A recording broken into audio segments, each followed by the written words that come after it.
Assalamualaikum warahmatullahi wabarakatuh. Perkenalkan kami dari kelompok 6 yang beranggotakan Anissa Berliana, Sarah Salsabila, Rana Fitri Amalia, dan Adnan Lagute izin mempresentasikan mengenai rooftop garden di apartemen Jalan Kiai Haji Wahid Hasyim, Jakarta.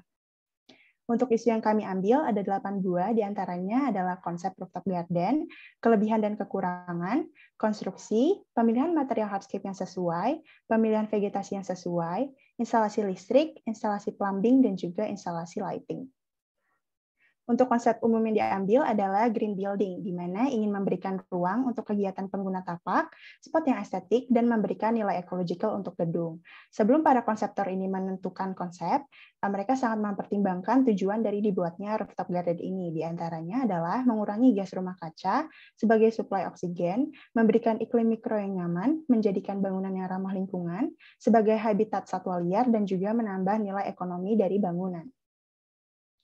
Selanjutnya adalah konsep desain. Untuk polanya, menerapkan pola yang sederhana, berbentuk geometris vertikal dan juga horizontal, di mana vertikal ini bisa dilihat dari penerapan pergola dan juga sheet sail, sedangkan horizontal bisa dilihat dari adanya reflexology pad dan juga pola penanaman. Lalu untuk warna, didominasi warna hijau, merah, dan juga earth tone. Untuk softscape yang dipakai adalah rumput, semak berbunga, dan pohon peneduh, sedangkan hardscape-nya diantaranya ada seating, planter, reflexology pad, deck, dan juga water feature. Untuk kelebihannya, diantaranya yang pertama ada penyerap polutan, karena lokasinya ini hanya berjarak 8,5 meter dari jalan raya, lalu bisa mereduksi angin, kebisingan, dan suhu hingga 4 derajat, lalu mengurangi runoff pada bangunan. Lalu selanjutnya bisa memberikan ruang aktivitas karena sifat ini horizontal. Lalu sebagai pereduksi gas rumah kaca dari penggunaan AC, karena penggunaan AC di gedung ini cukup banyak. Dan yang terakhir adalah bisa menggunakan penyiraman yang otomatis, yaitu dengan sprinkler. Yang selanjutnya adalah kekurangan. Yang pertama ada peletakan, karena peletakan ini itu tidak bisa fleksibel mengikuti arah polutan. Misalnya polutannya ini ada di sebelah kanan gedung. Nah, karena rooftop garden ini ada di atas, jadi nggak bisa langsung menyerap polutan yang datang dari arah kanan, seperti itu. Lalu yang selanjutnya hanya bisa diaplikasikan pada atap yang bersifat outdoor, karena beberapa tanaman ini membutuhkan penyinaran dan penyiraman yang penuh. Lalu perancangan strukturnya ini membutuhkan tenaga ahli, dan yang terakhir biaya pembuatannya dan perawatannya itu cukup mahal. Sebenarnya itu yang ketiga, itu konstruksi dari roof garden sendiri.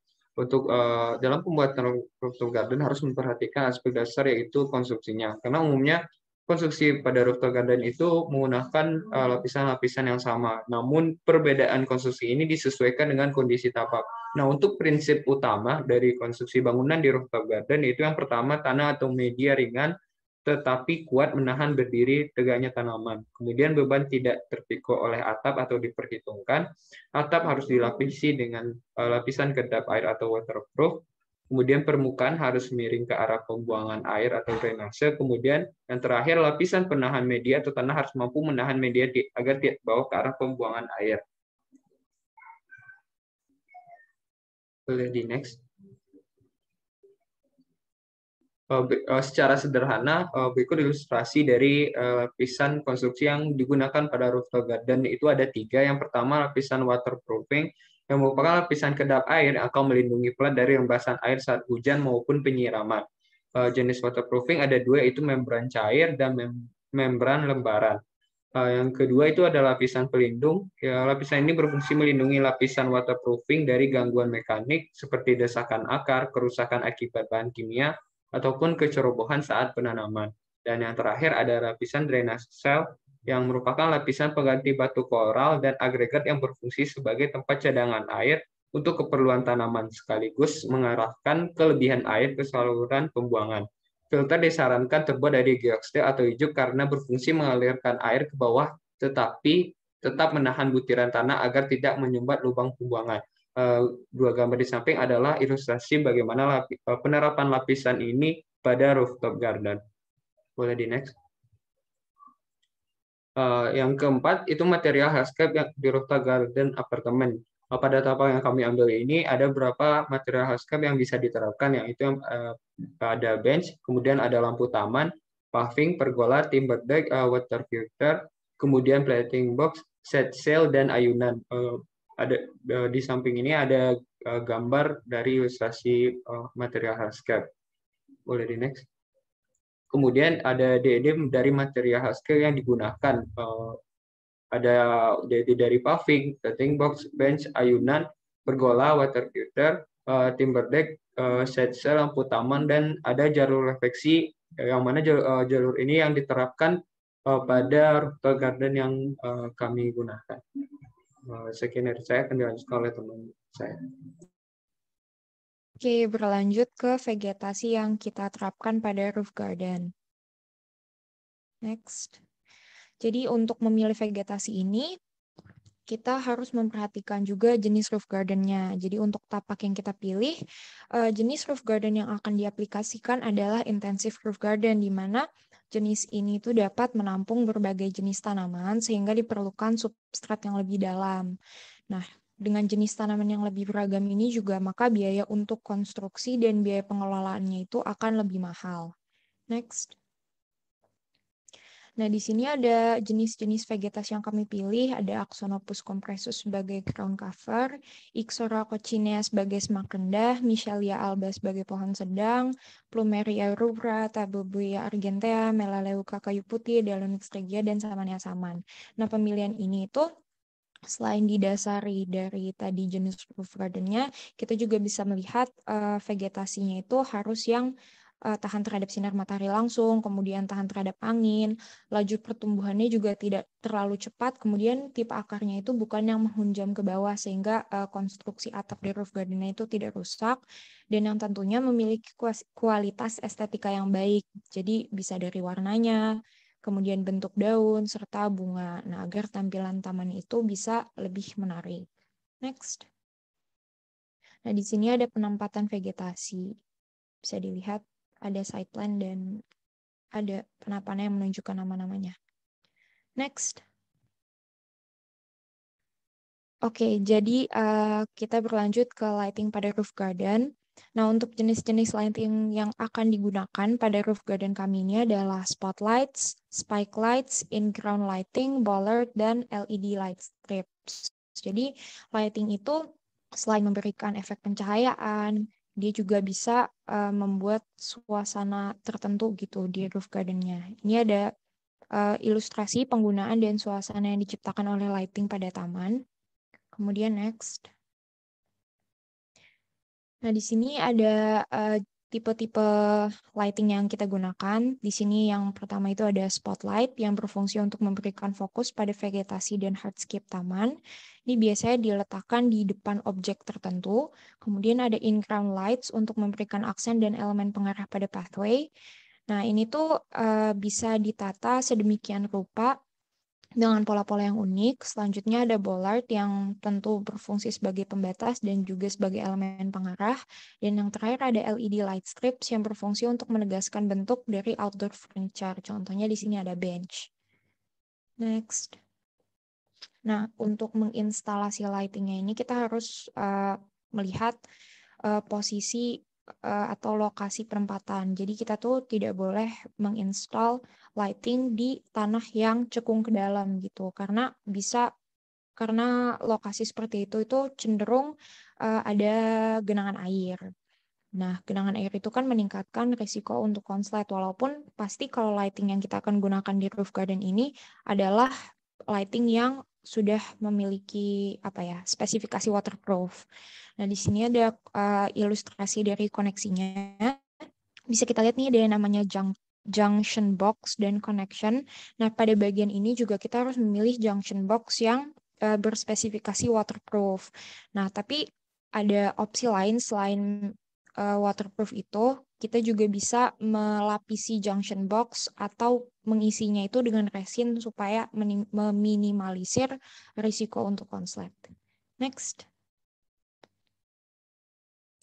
Selanjutnya merupakan instalasi plumbing pada roof garden. Jadi plumbing itu merupakan sebuah saluran air yang wajib ada di suatu komponen bangunan. Jadi kalau untuk roof garden ini sendiri, plumbingnya atau saluran-saluran keran seperti biasa bisa mengikuti dari instalasi plumbing rumah di bawahnya. Tetapi untuk roof gardennya sendiri kita menggunakan sistem drainase yang dibuat untuk rooftop. Jadi untuk sistem drainase ini terdiri dari lapisan butiran kasar sejenis kerikil. Hal ini bertujuan agar air dapat dengan mudah mengalir ke lubang-lubang saluran. Terlebih kalau hujan lebat untuk menghindari genangan air yang akan menyebabkan bertambahnya beban, sehingga nanti di roof garden ini tidak khawatir akan ambles atau banjir. Lalu bisa di next. Pasir atau lembaran yang dapat menyerap itu terbuat dari bahan polistrin atau susunan batu apung yang seringkali digunakan. Juga tumpukan batu merah yang ringan. Ini memiliki keunggulan yang dapat menyerap air dan menjaga kelembapan pada tingkat yang sesuai. Untuk gambar-gambarnya sendiri bisa dilihat di sini. Penggunaan lembar polistrin ini akan menghasilkan aliran air ke saluran dengan baik, sedang lekukan bawah gelombang dapat berfungsi sebagai tempat cadangan air untuk keperluan tanaman. Dengan adanya lapisan waterproofing, air tertahan tidak langsung menempel ke atap, sehingga atap bangunan tetap aman. Lalu terdapat juga filter yang terbuat dari bahan geotekstil, dapat berfungsi sebagai pengganti ijuk yang mengalirkan air ke bawah. Hal ini berfungsi untuk mencegah kerusakan lapisan kedap air. Maka dari itu, untuk geotekstil ini diberi lapisan penahan, agar akar tanaman tidak merusak lapisan kedap air dan beton di bawahnya jika nanti ditanam sebuah vegetasi. Selanjutnya, air yang berlebih, baik yang berasal dari siraman air maupun air hujan, perlu dialirkan melalui lubang pembuangan. Nah, nanti lubang pembuangan ini akan mengalir ke bawah gedung dari bawah dari gedung ini sendiri gitu. Nah, untuk salurannya ini menggunakan plat beton yang dilapisi waterproofing untuk menghindari retak kebocoran atau mungkin kemungkinan air merembes begitu. Jadi untuk pemasangannya sendiri itu memiliki tebal 20 cm. Oke, bisa di next. Ini merupakan gambaran dari saluran drainase yang akan dibuat sendiri dari roof gardennya. Next. Kemudian kita masuk ke instalasi listrik pada rooftop garden. Jadi sebenarnya penggunaan listrik pada rooftop garden ini bukan suatu komponen yang memiliki urgensi yang tinggi. Untuk saluran listriknya sendiri itu untuk pemasangan lighting dan sebagainya mungkin bisa mengikuti dari instalasi di gedung bawahnya begitu. Tetapi jika ingin dipasang instalasi listrik, maka diperlukan assessment berupa survei seperti tipe konduktor yang cocok terhadap suhu atau panas cuaca serta paparan solar, lalu suhu konduktornya yang biasanya cocok pada kisaran 60 derajat Celcius, 75 derajat Celcius, dan 90 derajat Celcius, lalu juga tinggi atap saluran yang akan ditempatkan, setidaknya 7 atau 8 inci di atas permukaan atap, seperti yang ada di gambar di sampingnya. Jadi itu conduit kabelnya tidak menempel pada atap itu sendiri, jadi tidak terjadi konslet begitu.